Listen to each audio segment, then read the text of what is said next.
오늘 우리는 2023년의 마지막 주일 예배를 드리고 있습니다. 자꾸 마지막이라니까 뭐 헤어질 것 같은데 그런 의미는 아닙니다.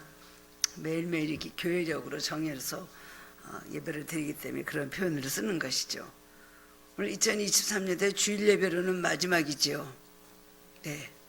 오늘은 또 송구영신 예배로는 또 마지막이고, 내년에 또 첫 예배는 신년 예배로 또 첫 예배입니다. 마지막 첫, 항상 이런 표현을 쓰게 되는데요. 올 한 해 52번의 주일 예배를 드리게 해주신 하나님을 생각할 때 너무나 감사를 드리게 됩니다. 한 번 우리가 이렇게 예배를 한 번씩 드리지만 1년을 모아놓고 52번이나 되는 예배예요. 별 천재지변 없이 별일 없이 예배를 드리게 해주시기 얼마나 감사합니까? 또 한 해 동안 우리 생활 속에서 시마다 때마다 우리를 지키시고 베풀어 주시고 먹이시고 입히시고 재워주시고 하신 하나님의 구체적인 은혜를 우리가 무엇으로 다 표현하고 형언할 수가 있겠습니까? 근데 오늘 우리 1년을 마지막 날이라고 돌아보면서 참 1년이라는 세월이 너무나 빨리 갔다고 생각하죠. 지루했습니까? 빨리 2살 먹을 건데 1살밖에 안 먹었네 생각하겠어요. 1년이 정말 너무나 빨리 지나갑니다. 그러면서 아쉬운 마음이 들고, 그 다음엔 내가 과연 그리스도인으로서 하나님 앞에서 1년 동안 한 것이 무엇인가 자기 자신을 돌아보게 됩니다. 근데 1년을 되돌아보면 잘못한 것이 너무나 많아서 하나님 앞에 얼굴을 들 수가 없습니다.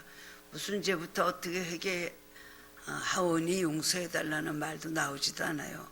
잘한 것은 하나도 없고 잘못한 것밖에 없고 감사할 것밖에 없으면서도 감사하지 못하고 내 은혜고 내 힘이고 내 능력인 줄 알고 그렇게 살았습니다. 하나님께 영광을 돌리기보다는 나에게 영광을 돌리고 살았던 것 같아요. 모든 면에서 허물과 실수투성이었습니다. 생각이나 마음이나 말에 실수투성이었고, 우리가 또 특별히 신여주에 하나님 앞에 결심하고 약속했던 것들 많이 있었습니다. 저도 그것을 적어보니까 10가지가 되더라고요. 그런데 보니까는 별로 제가 실천을 잘했다고 할 수 있는 자신 있는 부분이 없었습니다. 나 자신의 이익을 위해서, 세상 이익을 위해서 순종하기보다는 불순종한 길을 택했던 일이 너무나 많았습니다. 그렇지만 우리가 지나간 시간을 다시 되돌릴 수 있습니까? 흘러간 물같이 이미 시간은 흘러가 버렸는데, 한편으로 하나님 앞에 회개하게 되고요. 또 올해도 부족했습니다. 올해도 또 하나님과 약속을 지키지 못했습니다. 내놓을 것이 하나도 없습니다. 그러나 하나님 자비와 공의를 베푸시고 사랑해 주신 걸 너무 감사합니다 라고 회개하게 되면서요, 그 다음엔 좀 더 잘할 걸, 그때 왜 내가 그랬을까, 좀 그때 그렇게 하지 않았으면 잘 됐을 것인데, 어리석었던 자신을 생각하면서 후회가 앞섭니다. 그러나 하나님께서 우리의 회개하는 마음 새롭게 결단하고 새해는 이렇게 살지 않겠다는 마음에 하나님 앞에 결심하는 마음을 주님께서 받으셨을 겁니다. 지금 또 주님 앞에 오늘 저녁에도 그렇고요, 분명히 회개하고 하나님 앞에 잘못했다가 입으로 고백하실 것이고 새로운 마음을 갖고 새해를 맞이하게 될 것입니다. 그렇기 때문에 그 마음을 받으시고 하나님께서 내년에도 다시 힘차게 달려갈 수 있는 새 힘과 용기를 주실 것으로 믿습니다. 한국 역사가 그랬듯이 2023년도 한 해도 국가적으로나 개인적으로 참으로 기쁨과 평안보다는 너무나 고난이 많았던 해였습니다. 국민들의 마음은 뭐라고 표현할 수가 없습니다. 갈 길을 잃은 양같이 어떻게 가는 것이 축복이 있는가 행복이 있는가, 어떻게 하는 것이 옳은 것인가 지혜로운 것인가, 국민들은 너무나 우왕좌왕하면서 많은 그런 갈등을 겪었습니다. 특히 경제적으로는 불안감, 근심, 걱정의 연속이었습니다. 국가 경제도 물론이고 가정 경제도 물론이고 TV에서 나오는 모든 이야기들을 들으면 경제가 엉망진창이라는 소리, 그런 소리를 들으면서 물가는 오르고 또 모든 것으로는 소득은 너무나 적어지고 있죠. 이런 거 보면서 참 마음이 답답하고 암담하고 어떻게 될 것인가 기도해야 되겠다라는 생각이 들게 됩니다. 식당 가면요 얼마쯤 지나고 나면 죄송합니다. 다음 주부터는 1,000원씩을 올리겠습니다. 이런 글들이 요즘 많더라고요. 그 사람들이 1,000원은 사실은 그래도 적게 잡고서 아마 1,000원을 올리는 것일 겁니다. 그런데 옛날 같으면 또 올려 돈에 이 사람은 돈에 완전히 멀었나 하겠지만 지금은 1,000원 올린다 그러면 한편으로는요 이해를 하게 돼요. 참 모든 것이 물가가 올랐죠, 인건비가 올랐죠, 모든 세금도 올랐죠. 여러 가지 생각할 때 그래 1,000원을 올릴 수밖에 없을 것이다 라고 생각할 때가 있습니다. 우리가 그리스도인이라고 해서 세상이 겪는 고난이 절대로 비켜가지 않습니다. 그러나 우리는 그 가운데서도 하나님의 은혜로 매일매일 현실을 이기고 하나님의 선하심을 믿고 그렇게 우리가 감사하면서 살아왔습니다. 우리가 사는 것은 내 능력이 아니라 하나님의 능력으로 사는 것을 우리가 알고 있고요. 그렇기 때문에 우리 삶은 기적의 연속이라는 생각을 합니다. 그렇기 때문에 찬양을 부를 수 없는 상황에서도 절망의 순간에도 우리는 찬양을 부르고 있는 것입니다. 찬양을 부르면서 우리 마음도 찬양 안으로 또 빨리 들어가죠. 아 그렇다, 이것도 감사다. 날마다 숨 쉬는 순간마다 주의 은혜 찬양합니다. 우리 노래 부르잖아요. 그리스도인이 당하는 고난은 고난으로 끝나지 않는다고 성경은 말씀하고 있습니다. 우리도 경험해 본 사람들은 그리스도인의 고난이 고난으로 끝납니까? 이상하게 고난이 축복으로 바뀔 때가 얼마나 많습니까? 그렇기 때문에 우리는 낙심하지 않습니다. 그리고 그 성경 말씀, 고난을 겪고 나면 귀한 보화를 얻게 된다는 말씀 우리는 굳게 믿습니다. 시험이 올 때 이 시험이 있고 나면 분명히 하나님 어떤 축복이 있을 것이다. 내가 이걸 잘 인내하고 나면 온갖 나를 위해서 예비하신 축복이 나한테 올 것이야. 그걸 믿고 있죠. 그렇기 때문에 꼭 참는 것입니다. 화가 나도 참고 절망하면서도 참고 그리고 고민하고 어쩔 수 없는 상황에서도 주님을 바라보기 때문에 우리는 참는 것입니다. 로마서 8장 28절은 하나님을 사랑하는 자 그 뜻대로 부르심을 입은 자들에게는 모든 것이 합력하여 선을 이룬다고 하였습니다. 선이라고 생각하지 않았던 수많은 악한 여러 가지 괴로운 모든 것들이 나중에 보면 그게 선이 됐거든요. 안 된 일이 더 잘 일이 된 것이고 늦어진 것이 또 더 축복이었고 그 다음에는 실패한 것이 나중에는 오히려 더 성공의 길이라는 것을 알게 된다는 것입니다. 본문의 말씀은 사도 바울이 그 엄청난 시련을 어떻게 이겨냈느냐 하는 고백의 말씀입니다.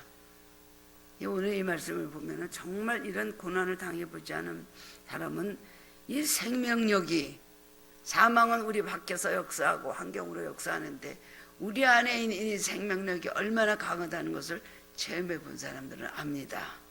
분명히 죽었는데 죽지 않았습니다. 분명히 사망이라고 생각했는데 생명이 있습니다. 이거를 느끼게 되는 것이거든요. 이 사도 바울은 이 모든 운동 경기에도 많은 것을 비유를 해서 말했습니다. 막 엎치락 뒤치락하고 씨름하는 레슬링 선수처럼 올림픽 경기에서 목숨을 다해서 그냥 목숨을 바쳐갖고 열심히 달리는 말아붙는 선수처럼 최후 승리하는 그 모습은 바로 우리 성도들의 모습입니다. 결국 우리는 최후 승리하는 사람들입니다. 순간순간 우리가 과정 속에서 많이 실패도 하고 넘어지기도 하고 하지만은 결국은 최후 승리, 어딜까 할까요? 천국에 입성할 때는 최후 승리를 외치는 겁니다. 할렐루야를 외치면서 우리는 승리하였다. 주님의 은혜로 승리하였다. 에베네셀의 하나님을 외치게 되는 것이죠. 오늘 본문의 말씀을 통해서 올 한 해 우리가 고난을 겪었지만 내가 얻은 보화가 무엇인가 생각해보면 확실히 깨달을 수 있습니다. 오늘 말씀을 듣고 여러분 잘못됐던 절망적인 생각, 부정적인 생각을 가졌다면 바꾸시기를 바랍니다. 고난당했던 것보다 얻은 보화가 훨씬 많다는 것, 이것을 오늘 말씀을 통해서 함께 은혜를 나누기를 원합니다. 첫 번째는 고난 속에서 값진 보화를 얻게 된다는 것입니다. 오늘 7절 말씀 보면 우리가 이 보배를 들그릇에 가졌으니 이는 심히 큰 능력은 하나님께 있고 우리에게 있지 아니함을 알게 하려 함이라고 했습니다. 사도 바울은 자기가 전하는 복음, 자기가 전하는 진리는 너무나 찬란하고 영광스럽고 보와 같이 귀한 것이지만은 그 복음을 전하는 자기, 그 복음을 담으시는 자기라는 그 그릇은 얼마나 미약하게 짝이 없는 질그릇같이 깨어지기 쉬운 인간이라고 그렇게 거기에 고백을 하고 있습니다. 하나님께서는 왜 이 세상에 금그릇, 은그릇, 쇠그릇, 좋은 그릇 얼마나 많습니까? 그리고 튼튼한 그릇, 깨어지지 않는 튼튼한 그릇이 많은데 하필 왜 이렇게 귀한 법인 복음을 가장 볼품없고 깨어지기 쉬운 질그릇에 담으셨을까요? 성경에는 육체를 질그릇에 비유한 말씀이 많이 있습니다. 욥도 그렇게 말했고 예레미야도 우리는 토기에 불과하다고 말했죠. 인간의 약하고 깨지기 쉽고 추하고 더러운 그릇은 사실 불과한 것입니다. 이걸 알아야 됩니다. 나는 튼튼해. 나는 굉장히 금그릇 같은 사람이야. 나는 절대로 조금도 깨지거나 추한 게 보잘것없는 데가 아니다. 나는 본래 잘났어. 여러분, 금수저가 따로 있고 흙수저가 따로 있습니까? 누구는 금수저냐? 누구는 흙수저냐? 우리는 다 주님 앞에는 질그릇에 불과한 연약하고 깨지기 쉬운 존재인 것입니다. 조그만이라도 흔들리고 갈대같이 흔들립니다. 조그만이라도 벌써 마음이 변하고 귀하다고 들고 있던 것을 그냥 깨트려 버리는, 모세도 그랬잖아요. 하나님께서 십계명을 산에서 주셨는데 시내산에서 받아갖고 내려오는데 사람들이 막 금송아지 만들어 놓고 이것을 우리를 애굽에서 인도해낼 신이라 이렇게 말하니까 혈기를 못 참아가지고요, 하나님 십계명 들고 있는 거 깨트려 버렸어요. 그러다 하나님께서 다시 만들어 주셔서 두 번째 십계명을 새로 받았던 것입니다. 바울은 왜 하나님께서 질그릇 같은 자기에게 이렇게 복음을 담아 주셨을까? 왜 보화를 주셨을까? 자기는 질그릇 같이 연약한 존재이기 때문에 하나님만 의지하기 위해서 질그릇을 담으셨다는 겁니다. 내가 만약에 잘났으면 내 그릇이 잘나서 그렇지 라고 생각할 수 있겠죠. 내 그릇이 튼튼해서 어지간한 일에도 나는 끄떡도 안 해. 나를 핍박을 해, 나를 죽이려고 모함을 해, 나는 끄떡도 없어. 자기가 아무리 자기가 질그릇이라고 생각 안 했다면 그런 자부심을 가지고 있었겠죠. 그렇지만 사도 바울은 나는 아니다. 나는 너무나 잘 넘어지고 흔들리는 연약한 질그릇이다. 너무나 깨지기 쉽다. 그렇기 때문에 바울은 고백하기를 내가 원하는 선을 행치 못하고 원치 않은 악만 행한다 그랬잖아요. 그렇게 훌륭한 사람이 자기 속에 있는 악을, 자기가 버리지 못하는 악을 발견했다는 것은 얼마나 본인이 연약하다고 생각했으면 그랬겠습니까? 진리는 보와 같이 귀하지만 그 복음을 담은 그릇은 금그릇도 은그릇도 아니고 깨지기 쉬운 보잘것없는 질그릇, 곧 자기 자신을 말하는 것입니다. 우리도 질그릇인 것을 알아야 됩니다. 질그릇은 뭘로 만드는 거예요? 흙으로 만드는 것이죠. 하나님께서 우리 인간을 흙으로 빚으셔서 우리를 인간을 만드셨습니다. 언제 깨질지 몰라요. 내일 죽을 일 아는 사람이 있어요? 병원에 우연히 갔다가 말기암이라는 걸 알게 되고 그냥 정기검진 한번 하러 갔다가 말기암이라는 걸 알고 내가 말기암이라고, 진짜 내가 여기 암이 있다고, 아픈 데도 없는데.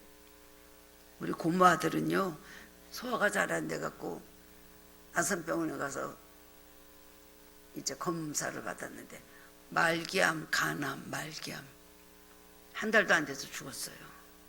근데 자기가 처음에 하나도 안 아프고 의사가 말한 걸 믿지를, 내가 말기암이라고, 내가 아프지도 않으니까 결국은 세상을 떠나고 말았습니다. 인간은 아무리 강하고 위대해도 약한 존재입니다. 바람에 흔들리는 갈대라 그랬잖아요. 마음이 수시로 바뀌는 거예요.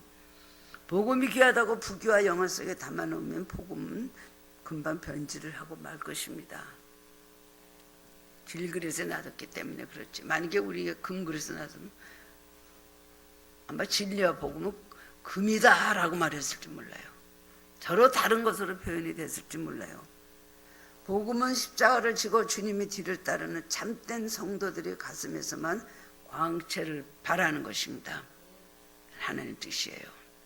근데 우리를 질그릇같이 깨지기 쉬운 존재를 만들고 우리가 좀 높아지려고는 우리를 낮춰놓으시고 우리가 좀 강할 때 우리에게 가시를 주셔서 우리를 낙심하게 하고 내 힘을 다 빼놓는 것은 하나님의 은혜. 너희는 질그릇으로 살아라. 아무것도 아니다. 깨지기 쉬운 질그릇이고 내가 너에게 보화를 담을 때만 넌 보화와 같이 빛나는 존재가 된다는 것을 말씀하시는 것입니다. 그릇은 그 자체가 중요한 것이 아니시죠. 금그릇 속에서도 만약에 더러운 쓰레기가 나겠다면 그게 무슨 금그릇입니까? 그릇이란 것은요, 그 안에 무엇이 담겨 있느냐가 중요한 것입니다. 우리가 질그릇이지만 하나님의 보화를, 하나님의 진리를, 복음을 우리가 담고 있으면, 하나님의 말씀과 생명을 담고 있으면 우리는 보화 같은 그릇이 되는 것이죠. 보화를 담은 질그릇은 고난을 당해 깨끗해지고 거룩해지는 것입니다. 우리는 삶이 평탄할 때는 하나님이 살아계신가, 하나님께서 존재하시지 라는 정도밖에는 인정을 안 합니다. 고난을 겪어보지 않으면 하나님 살아계시죠. 네, 하나님 살아계시다고 들었습니다. 하나님 계신 체험을 한 적이 있습니까? 글쎄 체험은 못했지만 하나님은 살아계십니다. 그냥 그 정도로 표현을 하겠죠. 그러나 하나님이 어떤 분이신가를 확실히 알려면 철저하게 고난을 당하고 하나님을 체험해 보면 주님이 어떤 분이신가를 알게 되는 거예요. 기적이라는 건 어떤 것입니까? 가장 낮은 위치에서 가장 높은 것까지 체험하는 것이 기적이죠. 가장 낮아져야 돼. 로뎀나무 같이 낮은 곳에 있어야 그 다음에 갈매산 꼭대기까지 올라가는 것입니다. 그렇기 때문에 하나님께서 우리에게 고난을 주시는 것은 우리가 정말 주님 안에서 무엇과도 바꿀 수 없는 천국의 보화를 우리에게 주시고 하나님이 어떤 분이신가를 우리에게 알게 하신다는 겁니다. 그렇기 때문에 고난을 주는 것만 갖고 원망하고 불평하지 말고 이걸 통해서 나는 하나님께서 주시는 보화를 내가 받아야 되겠다. 이것을 축복의 기회로 삼아야 되겠다라는 마음으로 바꾸시기 바랍니다.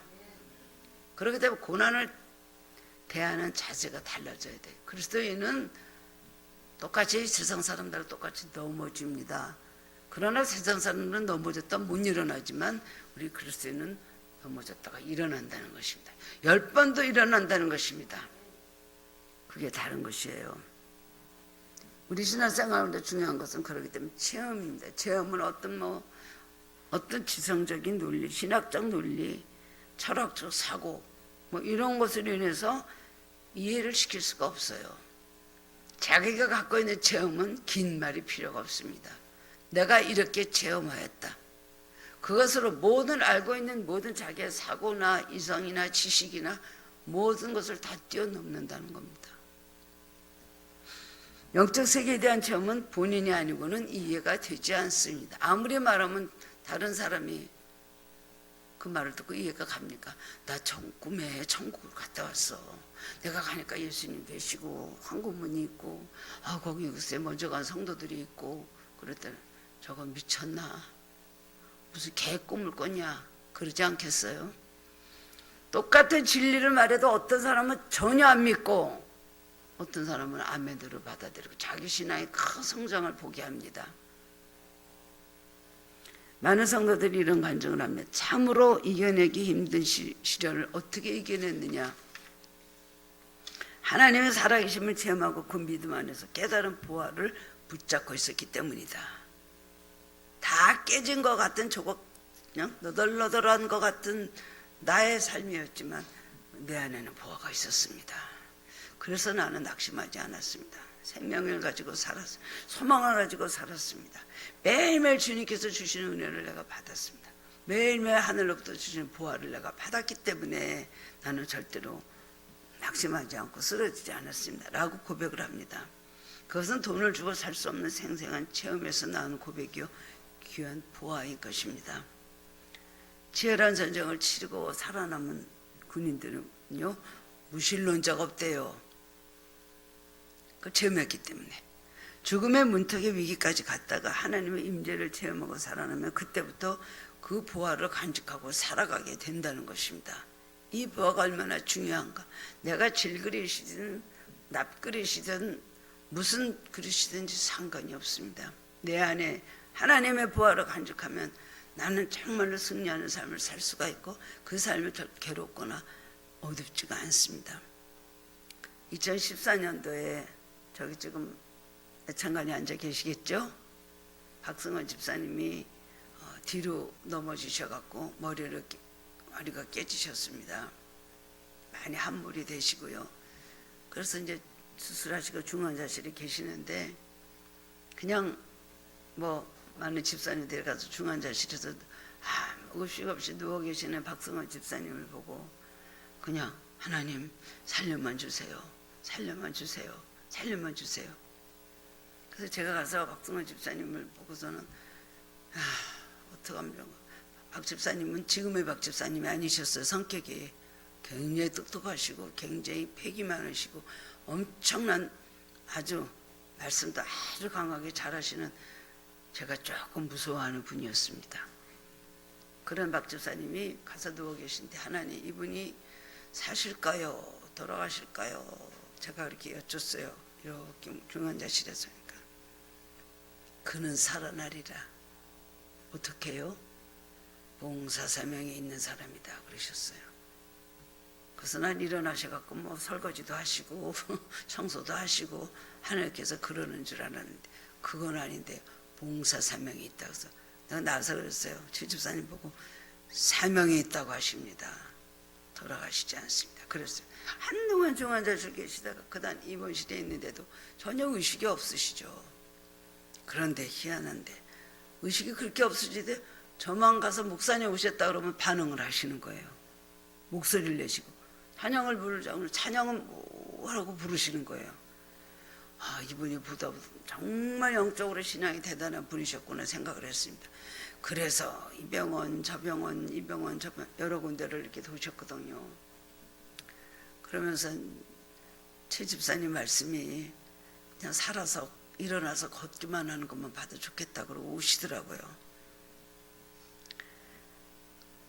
그런데 어느 날 여러분 신방을 갈 때마다 조금인데 나아질 것이라는 생각을 하지 못했습니다. 근데 어느 날 침대에서 일어나서 비틀거리면서 땅에 두 발로 서셨대요. 그 가족들은 그 순간 감격의 눈물을 흘렸습니다. 평소에는 깨닫지도 못하고 감사하지도 못했던 은혜 아닙니까? 아니 막 뛰어다니시던 분이 서지도 못하고 있다가 이제 누워 계시다가 일어나서 서셨다. 가족들은 너무나 기쁜 거예요. 최영희 집사님은 박 집사님 살아있고 땅에 서 있다는 사실 하나만으로도 하나님께 감사한다고 하셨습니다. 지금도 많이 회복되고 계심을 감사한다고 항상 긍정적으로 말씀을 하셔요. 최 집사님 그때 여전된 모든 분들에게 병원에서 손으로 직접 짜신 수세미를 선물로 보내주셨습니다. 받으신 분들 있으셨죠? 요즘요 새벽기도 하루도 빠지지 않고 나오시는 분이요 바로 박승원 집사님과 최영희 집사님이십니다. 일찍이 오셔갖고 오늘 벌써 와 계셔요. 근데 얼마나 씩씩하신지요 박 집사님이. 그리고 꼭 찬양을 부르시고 저도 모르는 복음성가를 어떻게 가사를 그렇게 다 외우실까요?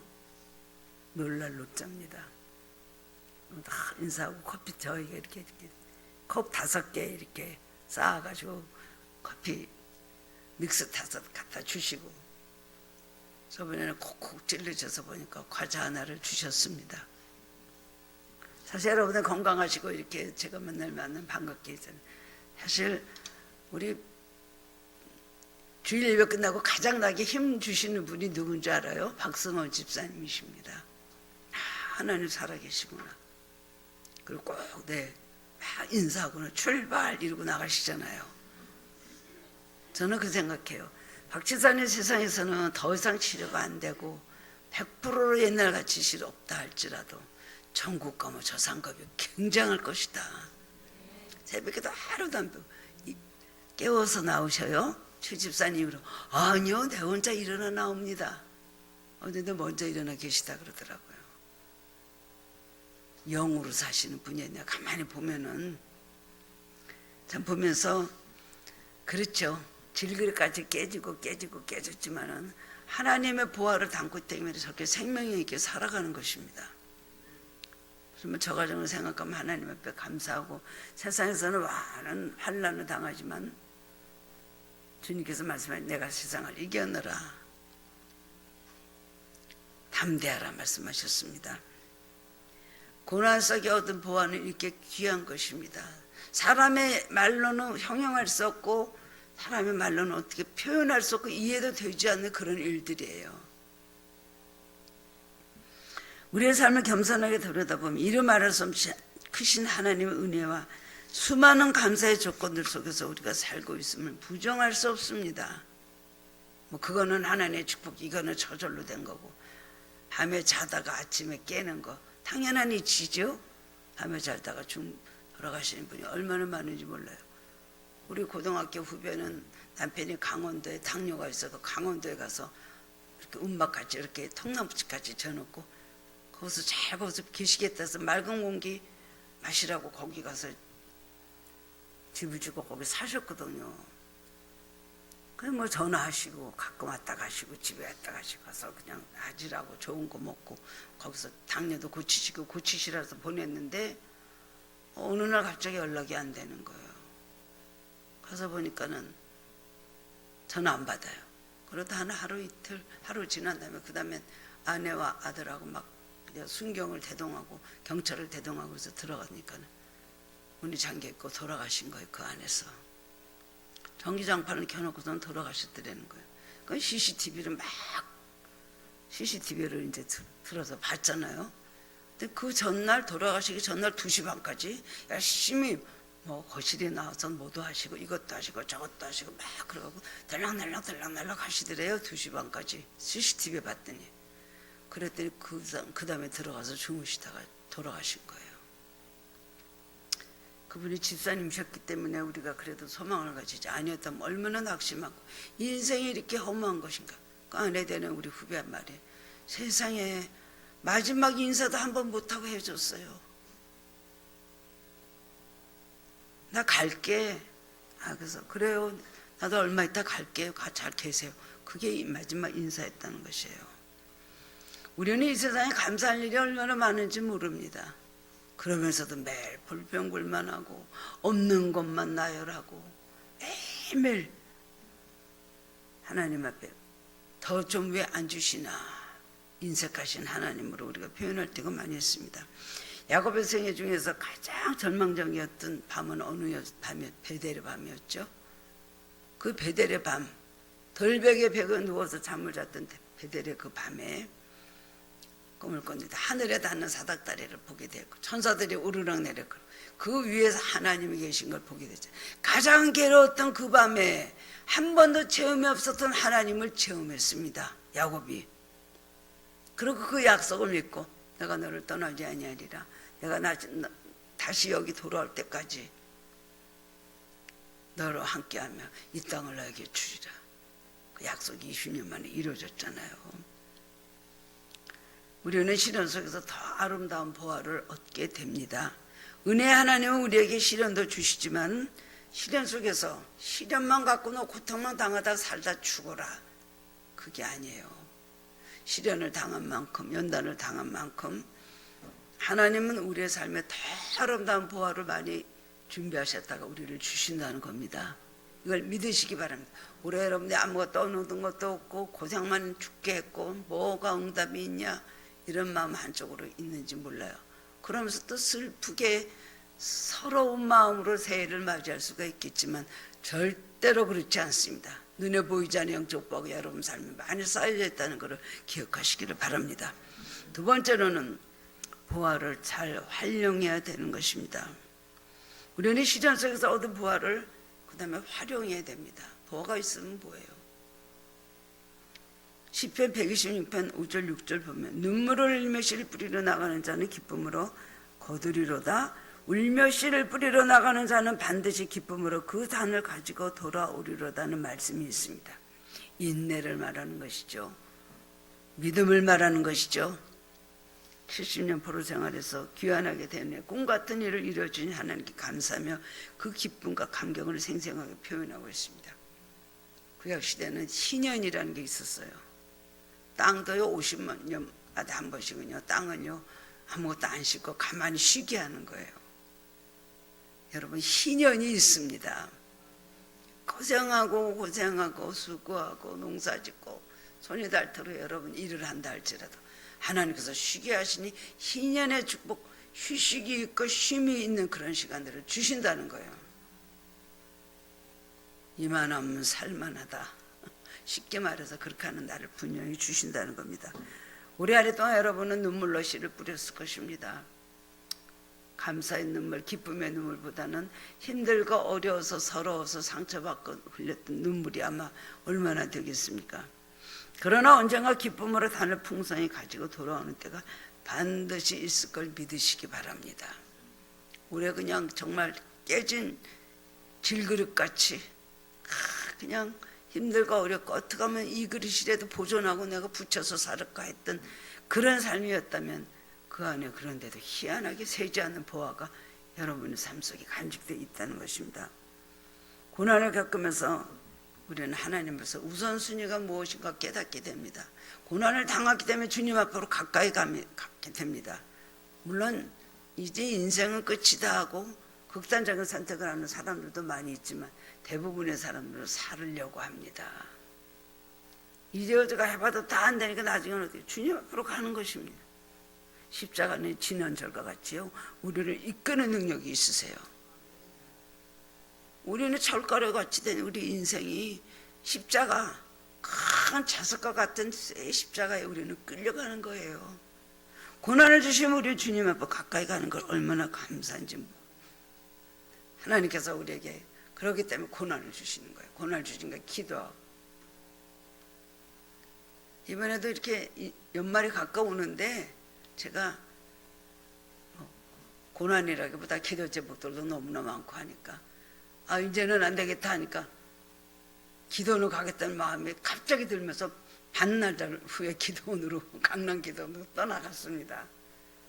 사흘에 있다 오니까 얼마나 내가 잘 갔다 왔는지 진짜 감사하다.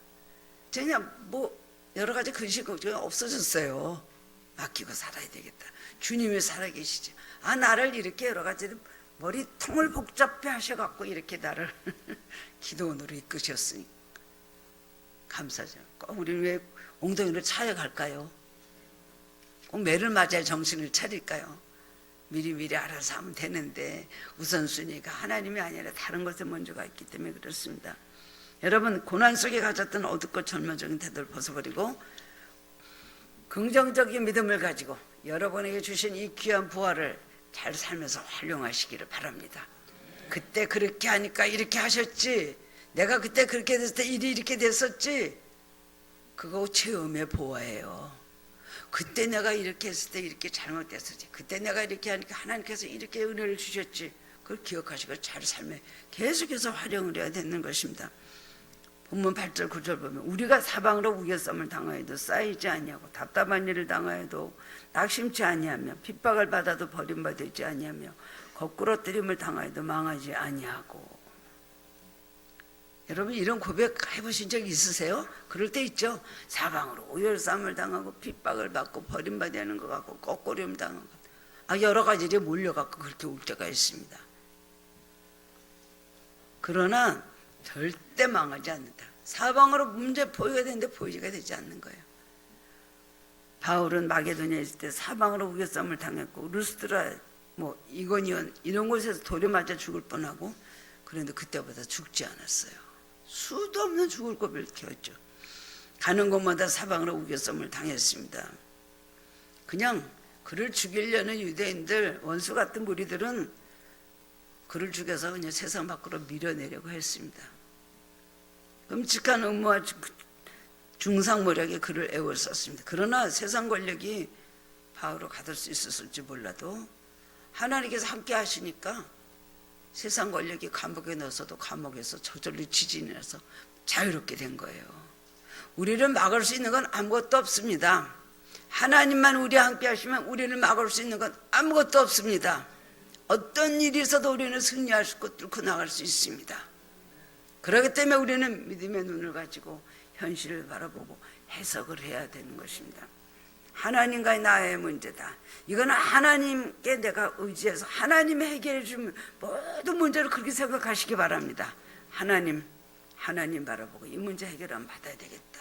마음의 문제, 몸의 문제, 현실의 문제, 가족의 문제, 가족과의 내 몸 건강과 평온과 그 다음에 나 이런 걸 의지하지 마세요. 이거는 하나님이 내가 지금 사방으로 에워싸움을 당했지만 하나님이 나를 에워싸지 않게 하신다라는 믿음을 가지면 어떤 어려움 속에도 여러분 자유롭게 살아갈 수가 있습니다. 그렇기 때문에 어느 자리에서든지 어떤 핍박이 오고 죽음에 곧 다가오는 일이 있어도 복음을 담대하게 전한 거예요. 나를 하나님 불러가시면 불러가실 것이고 여기 땅에 살아서 내가 복음을 전하게 하시면 나는 복음을 전하게 될 것이다. 왕 앞에서도 그랬잖아요. 사나 죽으나 나는 주의 것이요. 떠나도 있어도 나는 다 족하다 그랬어요. 우리는 핍박을 받으면 받을수록 무너질 것 같지만 믿음의 사람 담대함과 용기가 더 생기는 것입니다. 환경적으로 억압을 당하면 망할 것 같지만 기도는 더 힘이 있어져요.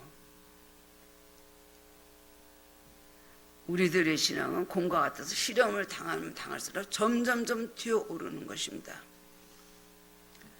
우리가 갈 길이 막혔다고 소망이 끊어진 건 아닙니다. 현실이 아무리 절망적이어도 우리 영혼은 언제든지 살아있고 소생할 수 있습니다.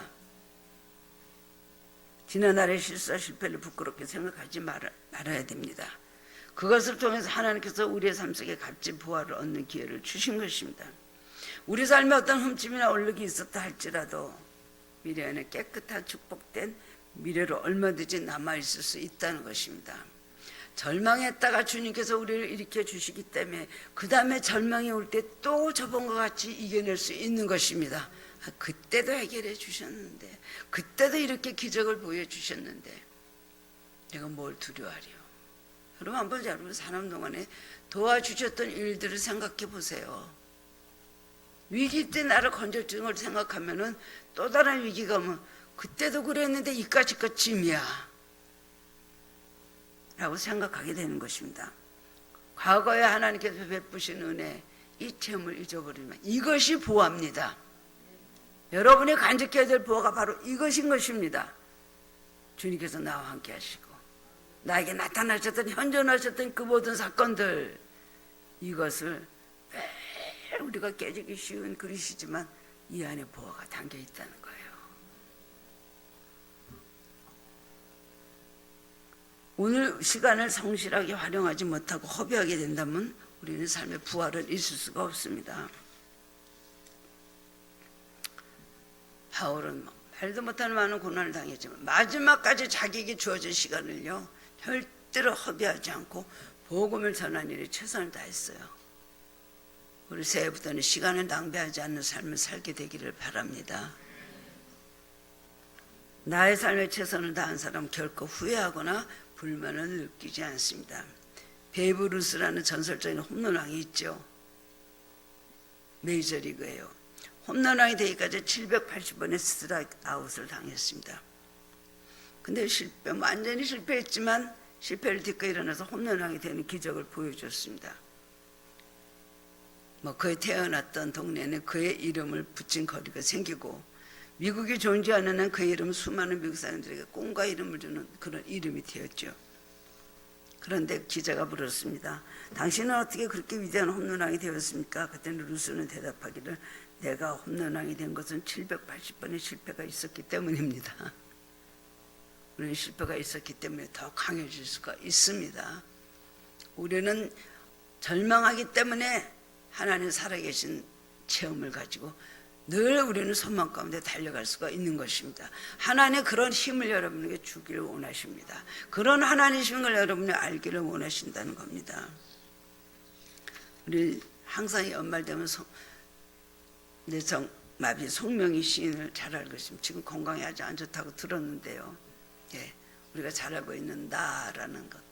참 그런 상황에 그런 정말 노래를 할 수 있다는 걸 얼마나 은혜입니까? 그럴 수 있는 거예요.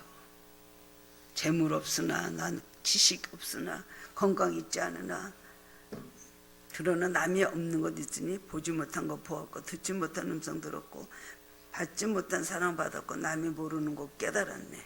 공평하신 하나님. 여러분 올해 여러분들이 많은 여러 가지로 만약에 건강이나 아니면 물질이나 여러 가지 많은 것 어려움을 당했다고 해보세요. 여러분의 영적 보안은 더욱더 풍성하게 되어 있습니다. 왜냐하면요, 여러분, 얻은 보화를 우리는 나눠줘야 되기 때문에 하나님께서 우리에게 더 많은 기적을 보여주시거든요. 하나님께서 우리에게 향하신 어떤 하나님의 기대가 있습니다.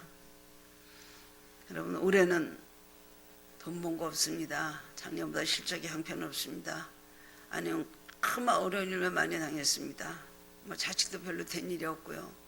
그냥 이렇게 모든 것이 참 힘들고 건강도 그냥 간신히 그냥 이렇게 왔습니다. 라고 여러분 생각할 줄 몰라도요, 영적인 은혜 많이 받았습니다. 현실적인 축복도 많이 받았습니다. 받은 분도 계십니다. 영적인 축복 내가 뭐가 받았냐고요? 여러분, 인내하지 못한 사람이 인내하는 거 배웠죠. 주님의 성품입니다. 인내. 주님을 닮은 제자가 된 거예요. 인내를 배웠죠. 힘들고 어렵다면 인내밖에 더 있겠어요? 그 다음에 기도하는 거 배웠죠. 할 수 없이 시키도 짧게 하다가도 하나님 감사합니다 하다가도 하나님 그런데 이런 문제 있으니까 해결해 주십시오 한마디 더 하잖아요. 기도의 능력 받은 거예요. 겸손한 거 배웠죠. 잘 나갈 때는 교만하다가 힘들어지니까 할 수 없이 목이 내려가면서 겸손해집니다. 순종을 배웁니다. 하나님 말씀대로 안 살면 큰일 나겠다는 순종을 배웁니다. 끊어야 될 것은 끊게 됩니다. 그리고 나와 같이 고난당하는 사람들에 대한 불쌍함을 가지게 되지요. 이거 굉장한 보화입니다. 여러분, 보이는 것만 가지고 올해는 이것도 그래 하나도 낮은 거 하나도 없어. 나는 여전히 이 고생이야.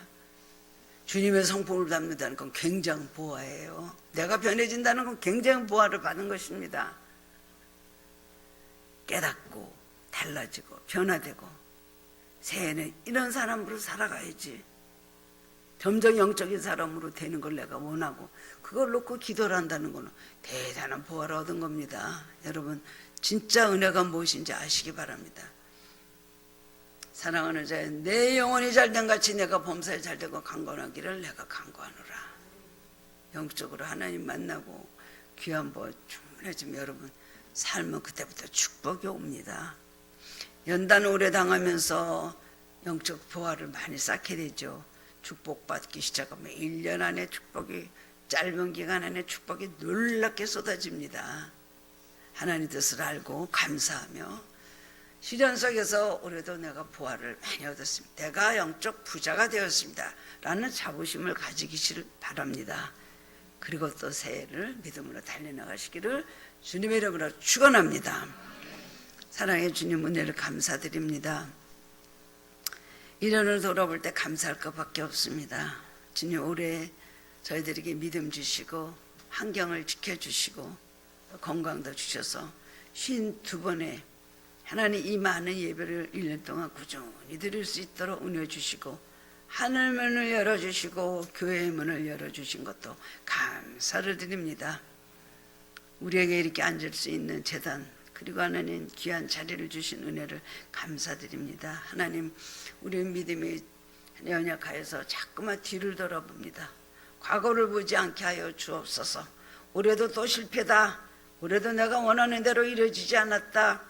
올해도 내가 여러 가지로 부족한 것 투성인 채로 새해를 맞이한다는 생각을 버리게 하시고 실패 의식을 버리게 하시고 우리의 나는 영적으로 주님께서 이 어려운 가운데서도 은혜를 주셨다는 생각을 하게 하여 주옵소서. 그래서 감사할 수 있게 하여 주옵소서. 초대교회 성도들이 어떻게 해서 능력과 은혜를 받았습니까? 어떻게 해서 복음의 능력을 받아가고 땅끝까지 복을 전하는 기수들이 되었을까요? 주님, 정말 예루살렘의 한 복판에서 너무나 많은 위험이 있고 잡혀서 죽는 정말 예수님과 같은 고난이 그 앞에 있었지만은 믿음으로 이겨냈습니다. 그랬더니 하나님께서 놀라운 능력을 주시고 세상을 이기고 권력자들을 이길 수 있는 능력을 주셔서 그들이 담대하게 복음을 전하고 하나님 주님 말씀이 그대로 이루어져서 예루살렘 온 유대 사마리아와 땅끝까지 복음을 전하는 하나님의 역사들이 일어났습니다. 감사할 수 있는 마음을 주시고 우울함이 사라지게 하시고 그저 후회한다면 내가 하나님 앞에 바로 살지 못한 것 후회하게 하시고 세상 것 없어서 낙심하고 슬퍼하고 고독해하지 않게 하여 주시옵소서.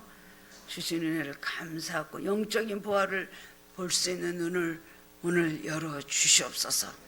예수 그리스도 이름으로 감사하며 기도드립니다. 아멘.